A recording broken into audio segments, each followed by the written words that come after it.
तो यार आप सभी को बहुत ज्यादा शुक्रिया कि आपने ड्रैगन बॉल काकुमी में इतना ज्यादा इंटरेस्ट दिखाया। मुझे उम्मीद नहीं थी कि लोग इतना ज्यादा इंटरेस्ट लेके देखेंगे इस मांगा को। खास करके आप लोग ने मेरे नरेशन को बहुत ज्यादा पसंद किया और जैसा मैंने वादा किया था कि जितने ज्यादा लोग इस वीडियो को लाइक करेंगे उतने जल्दी मैं इस मांगा के वीडियोस को लेके आता रहूंगा। सब कुछ आपके लाइक और सब्सक्राइब के ऊपर है। और ये वीडियो की खासियत क्या है पता है? आप अगर मांगा और नरेशन को लेके फीडबैक शेयर करोगे तो वो हर कमेंट्स को हमारे तरफ से हार्ट दिया जाएगा। तो कमेंट करने में कोई भी कंजूसी मत करो। जिन्होंने इसका पहला एपिसोड नहीं देखा वो जाके देख ले, लिंक आपको मेरे डिस्क्रिप्शन बॉक्स में मिल जाएगा। तो अब आते हैं मेन मुद्दे पर। फाइट एक ऐसे मुकाम पर आ चुकी होती है जहाँ सिर्फ गोकू और बीरस की फाइट के रेडिएशन की वजह से एक जानवर के पूरे शरीर के बाल कब और कैसे गायब हो जाते हैं उसे भनक तक नहीं लगती। बीरस सिर्फ और सिर्फ गोकू के पीछे पड़ा होता है। बीरस की शक्ल से ही कहा जा सकता है कि वो गोकू को छोड़ना ही नहीं चाहता। गोकू अपना पीछा छुड़वा के बीरस से दूरी बनाए रखने में ज्यादा बेहतर समझता है, क्योंकि उसे पता होता है उसका पीक जो था वो खत्म हो चुका। लेकिन बीरस के हाथ और पैर इस लड़ाई में अब जाके गर्म होना शुरू हुए हैं, जिसके वजह से वो हर सेकंड्स और ज्यादा एक्साइटेड होते जा रहा है। बीरस कहता भी है, भाग कहाँ रहे हो सन गोकू, यहाँ तो आओ,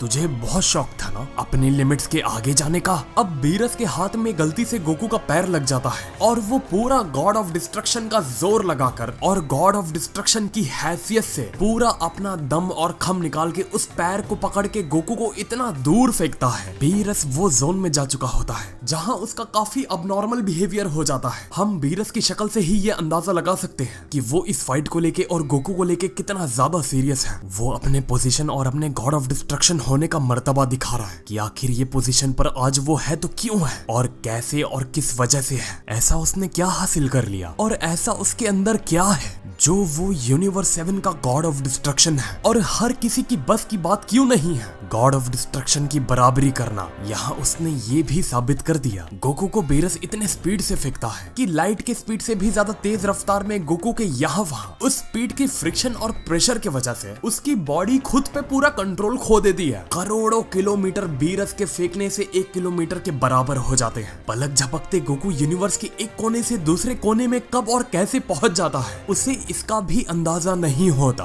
गोकू को भी उस थ्रो और उस प्रेशर का एहसास हो जाता है कि ये एक ऐसी स्पीड है जहां वो खुद को बैलेंस नहीं कर सकता। 1-2 प्लैनेट्स को तोड़ते हुए उनको बीच में से चीरते हुए फिर भी गोकू नहीं रुकता। उसकी स्पीड इतनी ज्यादा होती है गोकू के मुंह से खून बह जाता है। वो अपना शरीर बिल्कुल भी संभाल नहीं पाता। अब गोकू के रास्ते में एक ऐसा प्लेनेट आ रहा होता है जहाँ काफी जिंदगियां होती हैं। उस प्लेनेट का नाम होता है प्लेनेट टाको टाको। गोकू काफी स्पीड में अपना आपा खो के उस प्लेनेट से क्रैश लैंड करने जा रहा होता है। प्लेनेट टाको पर एक आम सा दिन होता है। एक बच्चा अपनी माँ को इशारा करके कुछ दिखाने की कोशिश करता है। वो ऊपर देखता है तो उसे एक चमकता हुआ बड़ा तारा उस जमीन पर आता हुआ काफी स्पीड से नजर आता है। और उसी के देखने के दौरान गोकू इतने स्पीड से उस प्लेनेट की जमीन से जाके क्रैश लैंड करता है कि दूर दूर तक की जमीन में एक गहरा सा गड्ढा सा बन जाता है। और वो क्रैश लैंड एक आम क्रैश लैंड नहीं होता। उस क्रैश लैंड के इम्पैक्ट की वजह से गोकू की पूरी सांसें उखड़ जाती हैं। कोशिश तो वो बहुत करता है उस इम्पैक्ट को कम से कम करने के लिए, लेकिन ये मुमकिन नहीं होता। उसको किसी आम शख्स ने नहीं, गॉड ऑफ डिस्ट्रक्शन ने फेंका होता है। गोकू के मुंह से पूरा खून बहकर बाहर आ जाता है। उसकी आंखें भी ऊपर हो जाती हैं। सर पर, शरीर पर इतना जोर से झटका लगता है उसे उस क्रैश लैंड का। उस क्रैश लैंड की वजह से काफी एकड़ में जो शहर बसा होता है और जो लोग चलते होते हैं वो भस्म होके कहाँ गायब हो जाते हैं पलक झपकते उनका कुछ नहीं पता चलता। शहर का बीच का हिस्सा उस क्रैश लैंड की वजह से पलक झपकते गायब हो जाता है,